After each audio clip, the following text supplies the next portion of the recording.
Alright guys, I wanted to do another, oops, hit the table there. I want to do another little review here from one of the pistols I own, and this one's kind of a rare bird and one you don't see very often. So I absolutely love this particular pistol, and I'll go over here in a second. So I don't have anything to drink this time because I'm trying to cut back a little bit on the alcohol and kind of I don't know, be a little bit more healthier for a little while, get myself in a little bit better shape. So, yeah, so no drink this time. But let's get to the pistol. So, what I have here is a Walther P5, and I actually have this little case I got here from Harbor Freight of all places, and they had their version of Pelican cases on for sale for super cheap. So I figured, oh, why not? I'll just pick up a few. You know, cut out the foam on the inside. So on the inside here, let me see if I can get this in camera. So this is pretty much how I have it set up in here. I just cut out the foam and it fits perfectly in here. I can fit the gun, extra mag. I can fit the spare grips I have for it in the bottom. I can fit the manual that I printed out for it as well. So let's get to the actual pistol. This is a Walther P5, which is a derivative of the P38 and P1 pistols. It's pretty much the most modern iteration of that line of pistols that you can get. Very, very awesome little pistol. Uses the same action as a P38, so it's kind of like a semi-fixed barrel that sits in here. But just, you know, really modernized for when this pistol came out in like I want to say the 70s for police use, German police use. This is one of the pistols that was adopted alongside the P6 and the P7.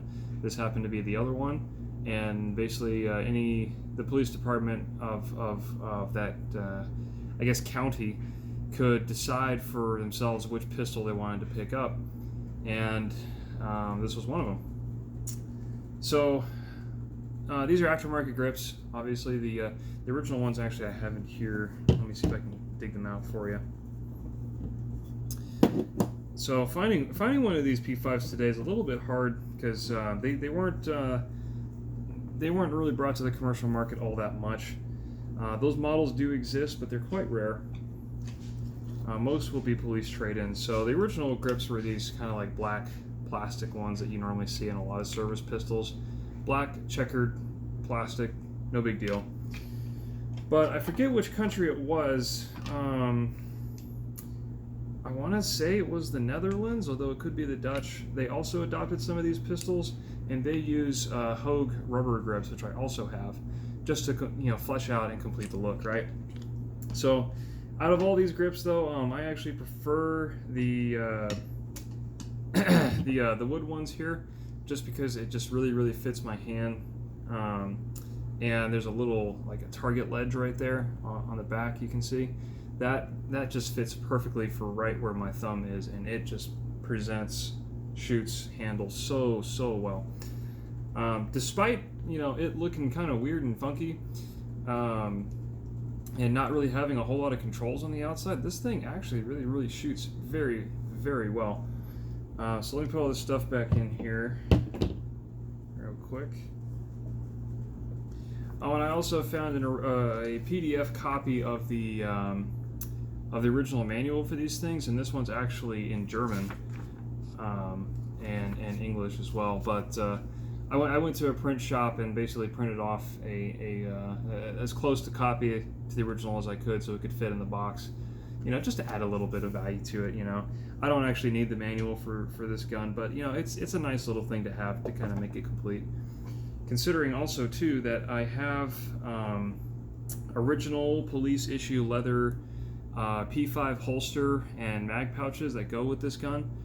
Not necessarily marked the same like year as this particular pistol, but they are original German police issue items. So I think that's pretty cool. Alongside my P6, so both my P6 and my P5 are pretty much as complete as I can reasonably get them without going down and hunting down all original things, which is kind of hard. honestly. So I'm not up to that level of craziness about collecting. I just kind of like having the pieces together as much as I can. So this pistol has seen a lot of honest wear, a lot of honest use. I imagine this had a much brighter kind of bluing to it before. You can see a bit right there with the Walther banner. It's kind of shiny. I imagine that's how the rest of this gun on the top here on the slide used to be as well, but it's seen a lot of holster wear. You can see the front right there. That's pretty cool. That's a bit of a departure from the P1, P38. You can see the rifling in there too. That's pretty cool. You know, it's definitely got a different profile on the front. And you can see the other side of the slide there. But yeah, this pistol is just, oh man, it is just one of my absolute favorite 9mm pistols that I own. It's immensely accurate. The trigger is great. The controls just feel awesome for me. My only gripe with this thing is it has a heel release magazine. It does not have a button release. But if you get pretty quick and practice with these things, you can actually get these things in and out pretty quick. So, you know, the European doctrine of having to retain your mags instead of just shooting those things out and putting them back in. So interesting features about this gun, as you can tell, it's kind of devoid of controls. The only really control is this paddle right here, which is kind of SIG-like in a way because it acts as a decocker, but it's also your slide release lever. So pull this back here, locks open on empty. So this lever right here, you push down on this and it'll send it home. Now you see it's in single action. It's also a decocker, just like that. So very SIG-like in that way, but it works quite well. And this lever right here, that's normally where on the P1s and P38s where your slide lock release lever is that you can push up and down. They just basically cut that down and put the paddle here. So if you wanted to, say, manually lock this gun open, what you'd have to do is you'd have to push up on that little arm while you're pulling the slide back at the same time. It's kind of tricky, but you can do it. So that's one way to lock this open without a magazine. And yeah, just an interesting little quirk about this. As far as magazines go, that's another problem I've had with this pistol, is finding magazines. Original P5 magazines look very similar to the P1 and P38 mags, and in fact, if you do slight modifications to the magazines, and let me see if I can illustrate that here. Where's the original mag? Here it is. So this looks very similar to a P1 P38 mag, with one difference being there is a little cut right there on the bottom. That's where the heel release catches in the bottom here of that big tab right there. That's where it catches. That is the major difference between the P38 and P5 magazines.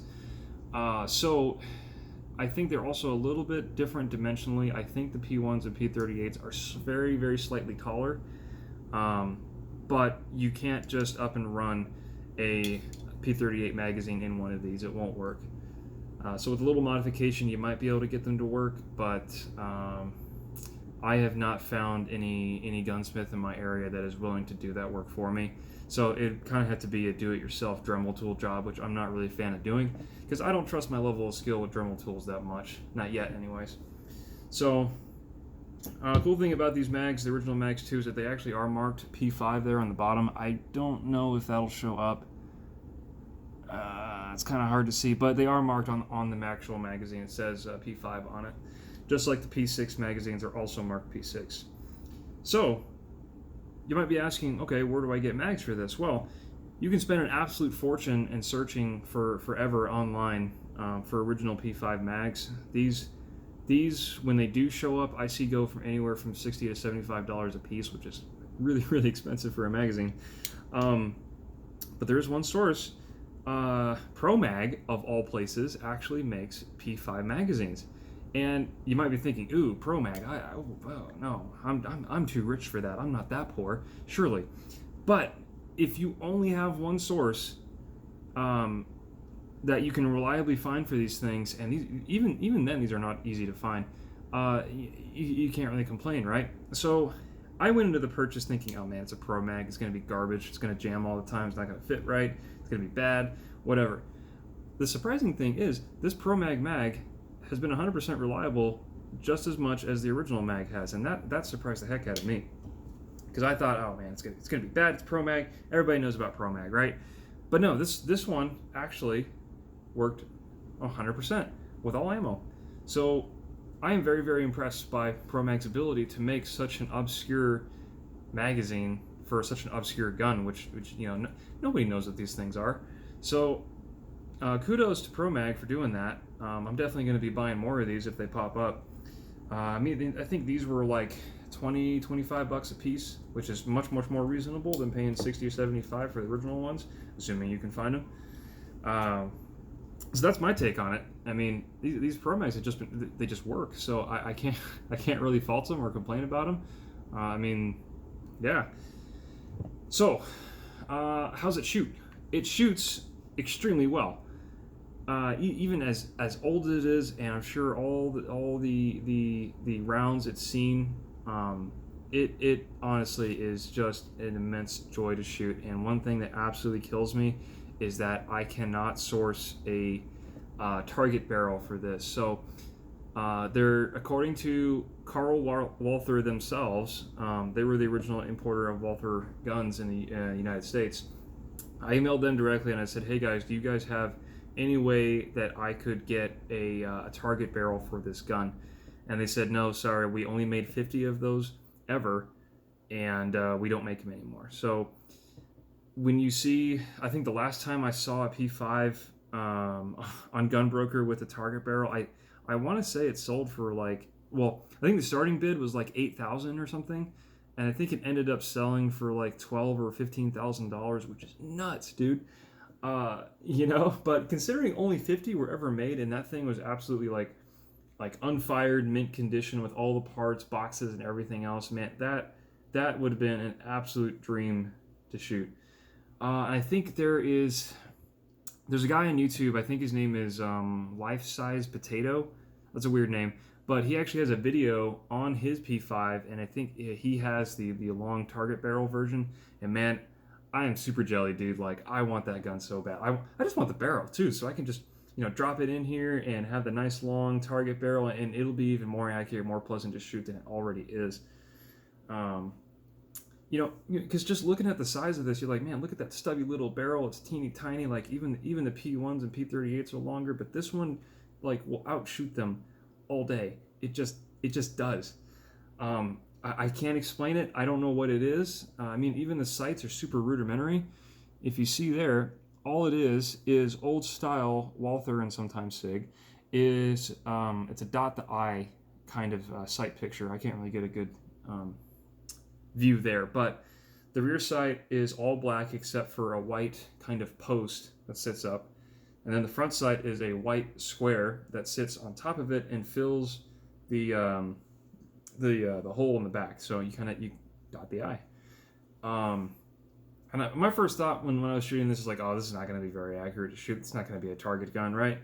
But the best group I got out of this with 124 grain NATO ammo. It's kind of hot, but the gun ate it up just fine. The best group I got at 25 yards was right at an inch, and that was offhand. That wasn't benched.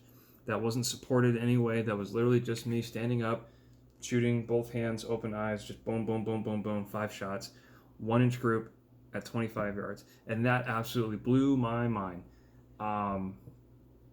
That is the most accurate pistol shooting I've ever done, was with this gun.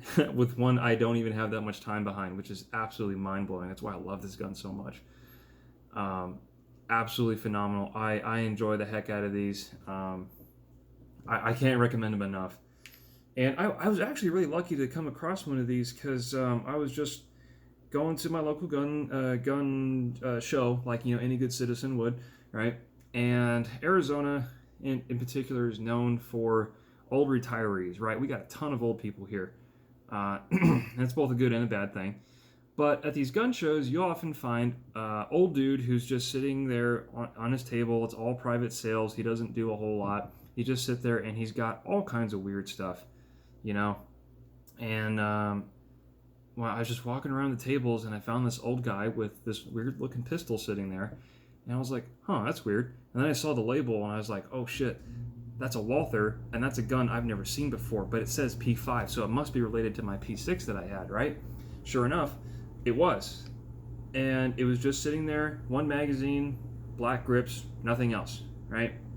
And I went up to the old man, I said, "Hey sir, can I take a look at that pistol?"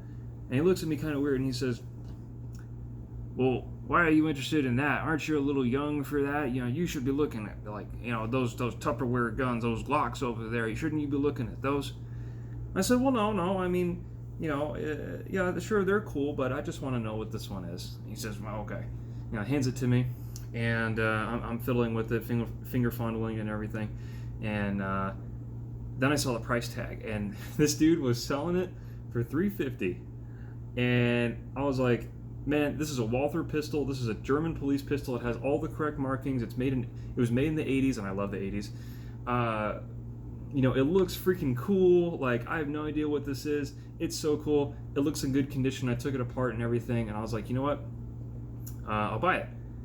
You know, cash money right here, right now. So offered him $350, and he's like, "Well, I don't have a case for you, but you know," he goes searching around his stuff. He's like, "Well, I got this plastic shopping bag you can put in it."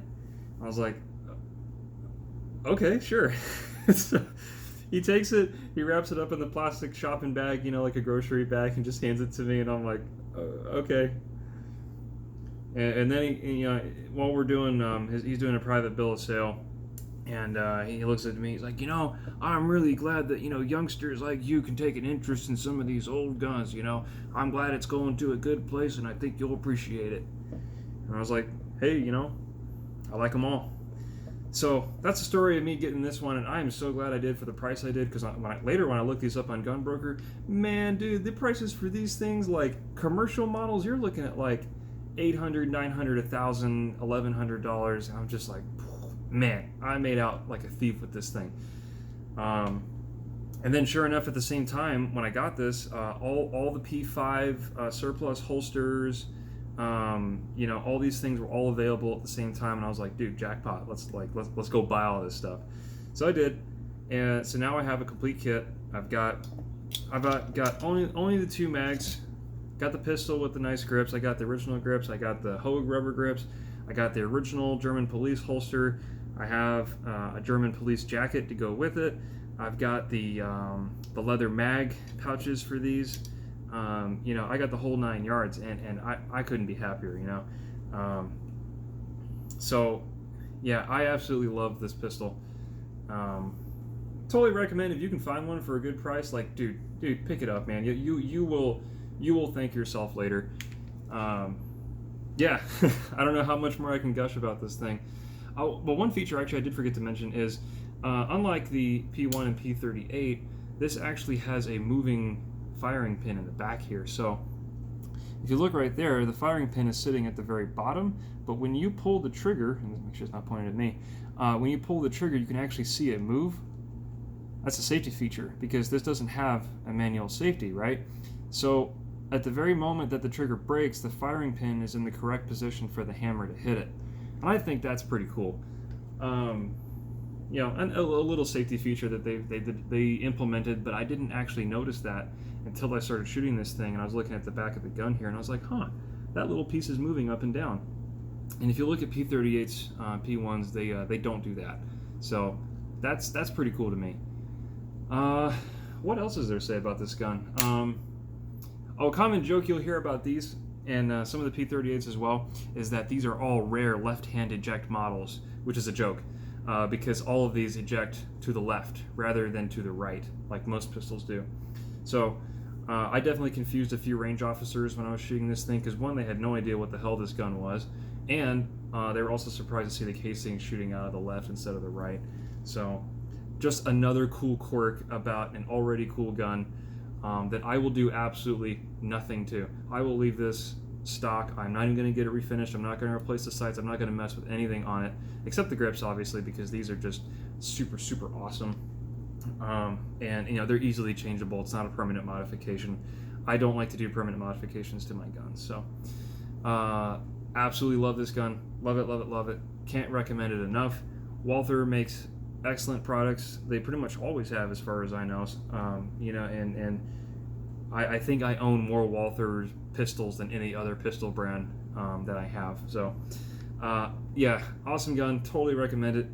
And yeah, I don't even know how many more times I can say that, but yeah, if you can find one, absolutely get it. And yeah, we'll see you next time.